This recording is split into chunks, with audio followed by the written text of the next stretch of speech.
Hey guys, this is Preston and Omar back again with another quality tech talk. Serving you our thoughts on the tech industry, what's going on, what's happening, what's upcoming, and what we think of everything. Today, we're talking about sandwiches. Nah, I'm just playing. Today we're actually, in addition to sandwiches, talking about the future of mobile phones. Yeah. And is it really the future? Or is this just kind of smoke and mirrors that these tech companies have kind of given us to salivate over? So last week, or about a week and a half ago, Mobile World Congress in Barcelona wrapped up, and obviously before that, the Galaxy S10 was announced, which kind of stole a lot of headlines. But there's a lot of stuff that was announced. Remember the last one? Kicked Apple's butt.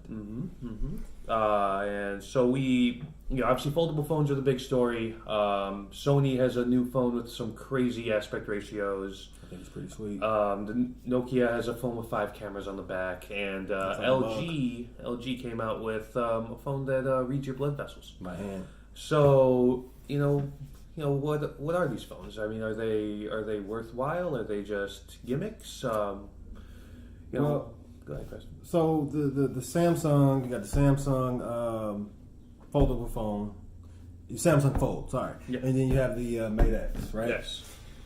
I don't necessarily think it's the future. Mm-hmm. I think it's a great idea. Right. I do feel like it's a great tool for maybe people in business, maybe geeks like myself, or but I don't think it's a mass market thing. I think it's another toy, So yeah, it'll sell, but it won't sell like crazy numbers. And I mean, for it to be the future, I'm still waiting for something to be paper thin. I'm still waiting for me to, throw my phone on the table and then I get the Iron Man set up and I can, start turning and doing things, So I'm waiting on something like that for it to really be called future. What do you think? For me, I think when people think of foldable phones, the proof of concept that they have is what they think of. But they, like you said, they want it to be a little thinner because they're a little kind of clunky. Yeah, that's why I say it's sandwich. Even the Huawei, which is supposed to be the more elegant of the two that was announced. But I changed my mind on that. Yeah, is just it very much looks like a Gen 1 product, right? Yeah. It's not something where you're say, yeah, I want to drop my $2,000 on this right now. And then it's more expensive. It is. And I don't know if it's the future per se. I feel like at its core, tech companies have a misunderstanding of what people want. Like they just throwing stuff on the wall, right. See what sticks. Every time somebody comes out with something and it's like, oh, this is what the market wants. Well, is it? They need to do a survey, send it out to some people, see what people say, and then let's go like that. I was like, oh, everybody wants a folding display because they want the big screen but they want it to be compact in their pocket. Okay, and so that's fine, but ultimately it just seems like they're talking about, oh, you can do 3 tasks at once, and I've just never found myself wanting to do 3 tasks at once. Even with like split screen, I never really when I had split screen on my phones. It's something to do, like, when you first get it, it's like it's a cool thing to do, but then, like, am I always going to do split screen? So, I mean, 3 or 4 different things on the screen, yeah, it's cool, but I don't see myself, like, always doing that. Yeah, and for me, where it's really going to be cool is, imagine you had, like say something like this, a small phone, and then it just opened up into something about the size of a Tab S4, Galaxy Tab S4. Okay. And that'd be good. Okay, I'm using GPS. I need something bigger now. That's the practical application, not really multitasking. And the tech, unfortunately, is not where it needs to be. Right. Like you were talking about the whole Iron Man hologram thing. They put this in a movie for a reason. If you had a regular phone and you just do a little swipe gesture like that, and now you have the big screen, that'd be great. There you go. We got some future. Yeah, and that tech's not there. Right. It's not ready, not even close to being ready yet on the consumer side. So that's why I said they're just trying to throw something out there that hold our attention. Yeah, and I think it's just basically, it's just 2 companies here showing you what they got. And I think what's going to happen is that other companies are going to take notice and make their adjustments, and then it becomes a better device line in a few years. Maybe the sidekick could come back. Which one do you think made a better phone, in your opinion? At first, And why? At first, I thought it was the Huawei because I'm looking I at the agree. Samsung and I was just like, what is this? The front screen, it's like not even taking up the whole screen. Yeah, it's a 4.3, 4.6. Yeah, but wasn't even utilizing all that real estate. Then you have the little the crease underneath the hinge underneath this display, which I was like, oh, okay, you know, and like I said, it looked clunky. I looked at the Right, Huawei right. one. I was like, oh, that looks Now we nice. got something, yeah, right? And but in looking at more, Samsung seems a little more practical, and maybe again that's just because it's a Gen 1 product, all this stuff isn't ready yet. Yeah. But I mean, so I'm gonna go with kind of what you're saying. I feel like Samsung made a better device. At first, it was the Mate 10, but then I started to really look at it, and I said, okay, you know, Samsung they're really good with screens. Mm-hmm. It looks like they actually have 3 different screens. You got, when you open up, you got one screen. You got the hinge, which is actually a display, in my opinion, and you got the third, which is another screen. So I felt like they actually put a little bit to thought. You know, when you're flipping, it kind of like goes in. You know, you don't really. It looks more Samsung-y. Looks Samsung would do something like that. The Mate 10, yeah, it folds into one whole display, but I see a whole bunch going wrong with that. You know, it's gonna fold, and then if you saw the video, when it folds, it kind of discolors, and then it bends back and it cuts off. I feel like over time, people keep doing that. The screen's just gonna go out. Something is just not gonna work with that thing. Hold the screen, hold display. the issue too is because you can't bend glass right now, so these screens are plastic. So I don't know if you guys remember, but I remember having phones plastic screens, and they scratch up very easily. Yep.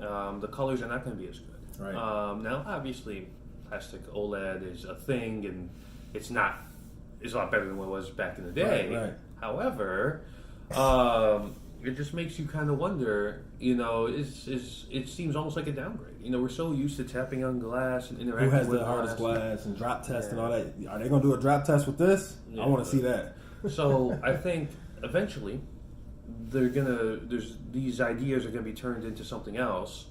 But just right now, I just can't see it as a viable consumer product, especially for $2,000. People already have a problem spending $1,000. Currently, yeah. Right now, the newest S10, if you get the maxed out S10 Plus, $1,600, which is in that territory.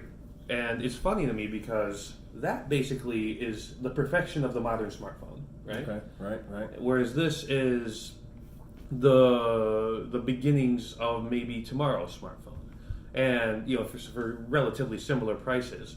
And to me, right now, if you're going to spend that money, if you're going to spend close to $2,000, just get the S10 Plus maxed out with 1 terabyte. 100%. Why not? Some ceramic back, Ceramic back and all that. Yeah. So I think this needs another year. What about the Razer phone? The Razer, the one that the flip. Oh, the Moto. Yeah. Moto. I I think that name alone is gonna get some buyers. Yeah, that's so- that's a name. You have a Razer back then. Oh, you was the jam. This is like having an iPhone now or a Samsung now. So for you to say, oh, I got a Razer. Yeah. So what I liked about the Razer is they're taking a different thing. They're keeping it a phone. They're not trying to say this is a tablet. Right. So basically, the idea is that you have a big screen phone and it flips forward like a clamshell, like a flip phone. Right. Which to me, I don't know about you, but the amount of people I know, they'll say, "Man, I miss flip phones." And How you could just slam it closed when you're mad at somebody. And I know people who would tell me if they made a smartphone that was a flip phone, I'd buy it. Yeah. And I remember Samsung makes these, by the way. They're only in Korea, but they make them. Really? And because in that market, they love flip phones. Okay. And so I think Motorola is seeing that in their research. What size display do you think that's going to be? I think when opened, it's got to be at least 6, right? Yeah, that's and then dope. closed Hey. 3, maybe. Dope. Like 3.2 when it's closed, about the size of the original And then you iPhone. could do like little like you said, on-screen display little things. Yes. Yeah. So I think if you could be able to answer a phone call, reply to a text message, maybe post a status update from Twitter or something like that. Dope.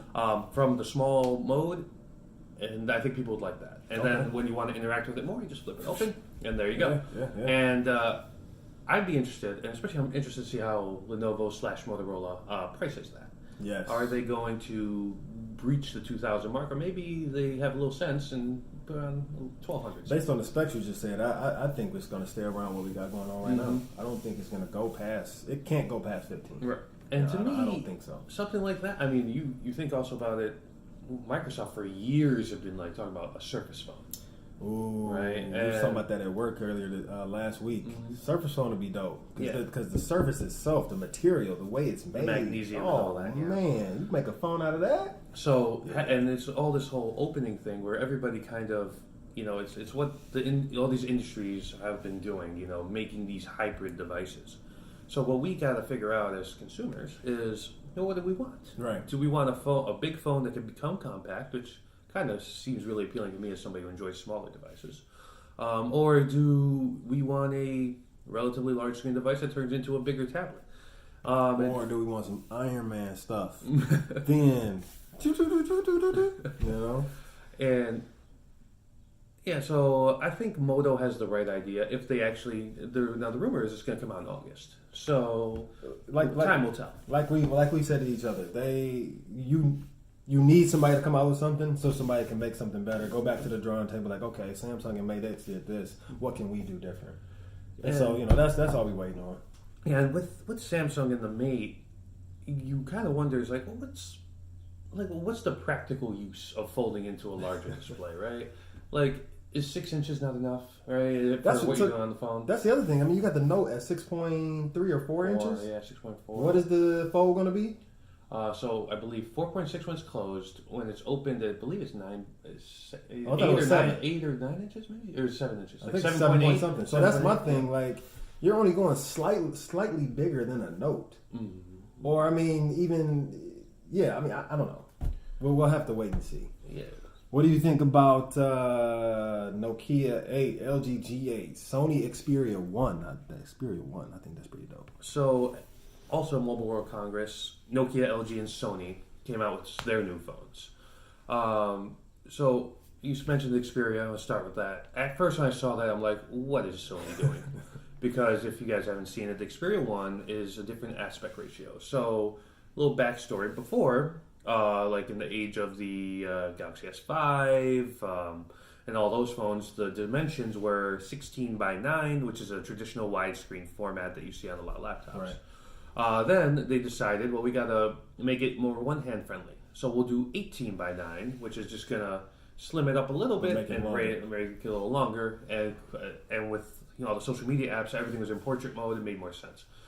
Sony has gone and made this phone that's 21 by 9. Longer. Even longer. Now, so what I thought was like, there's reason. What's the point?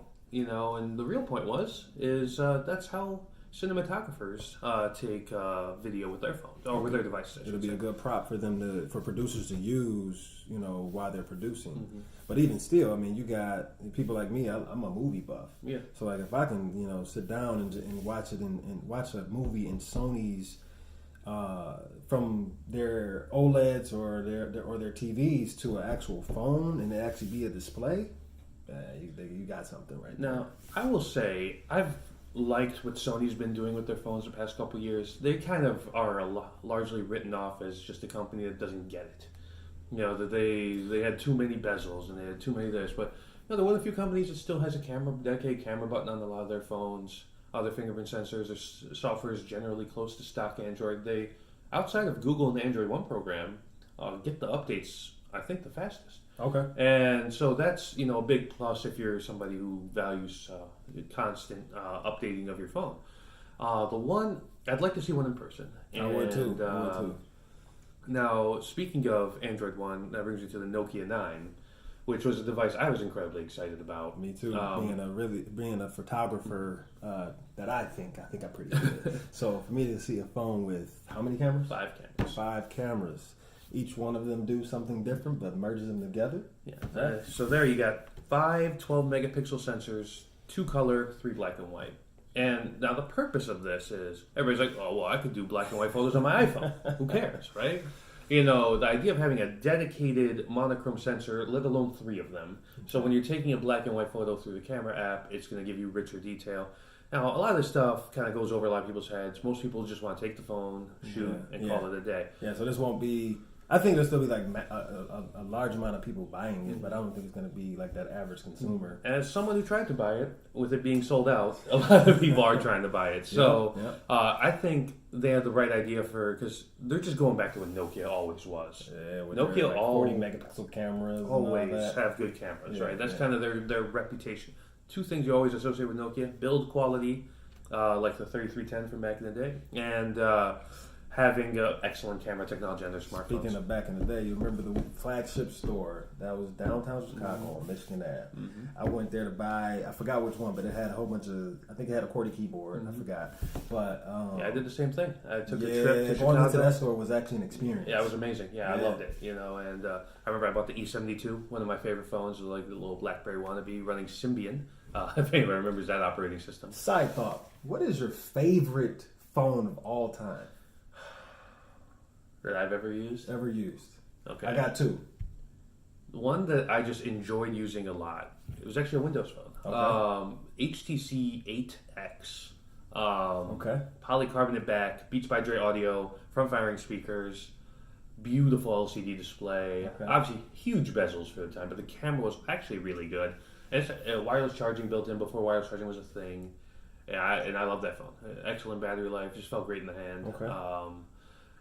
Outside of that, for a non-smartphone, I remember I had this Samsung I bought overseas. It was a U900 Soul. It was one of those slide-up ones. Okay. And it had a little touchpad. Yeah. And I thought that was the coolest thing ever. Mine would be the Palm Pre. Oh, I had a Pixie. I loved it. Pixie was actually Yeah, good I too. love the Pixie, yeah. And I would have to say HTC Evo with the The kickstand. OG. Yeah. Oh boy. Sorry to take it off. But, Yeah, you know, yeah. he said something about favorite. So, but yeah, overall, with getting back to what Nokia was doing, obviously the phone has its drawbacks. Last year's processor, in-screen fingerprint sensor. But you're buying it for the camera. So, Not good, but you're really getting that for the camera. Yeah. And which brings to LG.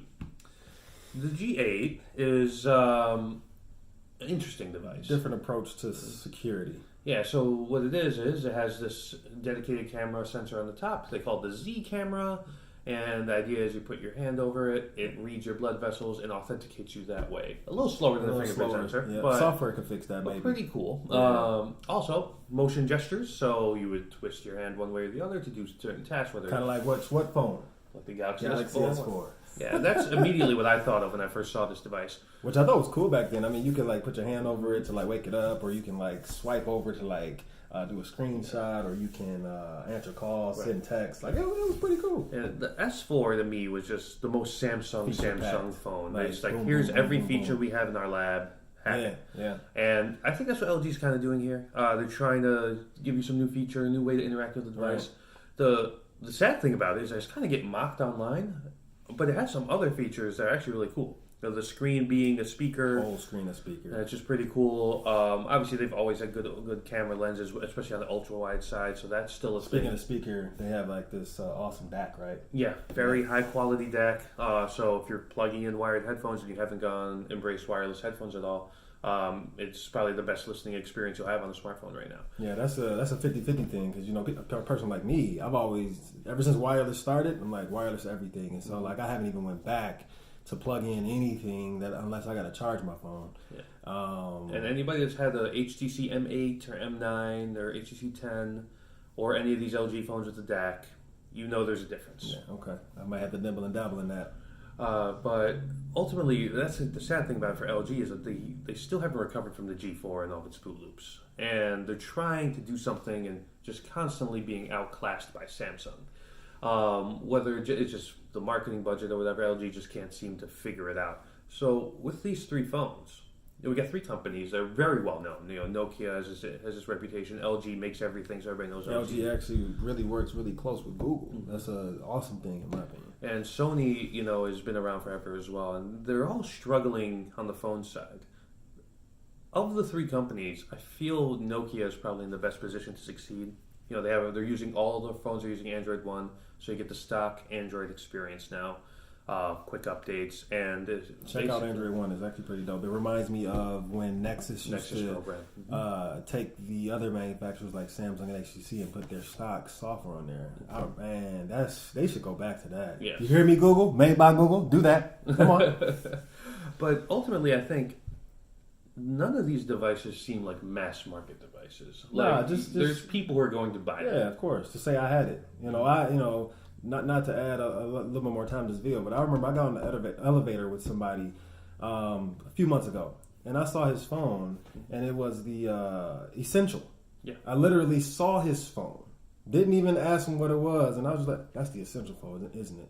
So that's one of those things where you want it's going to be like a luxury. Like, you see what kind of phone I have? Yeah. You know what I mean? That happened a year or two ago when I had the HTC U11. I had the solar red U11. Ooh. Yeah, that thing with like glimmer. It's like an outside. orangey, yeah, coral orangey red. red. Yeah. Ooh, yeah. And yeah. I remember I was out somewhere and I had the phone on the table and somebody actually went up to me and said, "Oh, is that the U11?" See? And I was like, "Yeah."